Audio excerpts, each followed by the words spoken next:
Kypho-based denture ang tawag sa kinakabit kong pustiso sa kanya. Madami na kasing kulang na ngipin.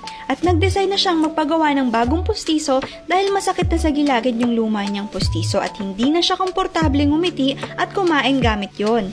Ang advantages nito over ordinary dentures ay mayroon itong non-porous surfaces kaya hindi madaling kapitan ng stains at plaque na nagka-cause ng bad odor. Precise fitting, matibay, at maganda ang kapit dahil gawa ito using state-of-the-art materials and thermo-injection technology.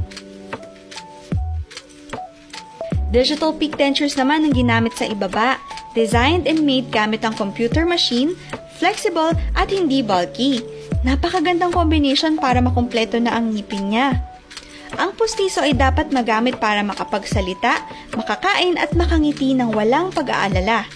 Kung gusto mo pang malaman ng tungkol sa iba't ibang klase ng pustiso, leave a comment, add me on my Facebook and Instagram, like, follow, and subscribe to my YouTube channel. Thank you!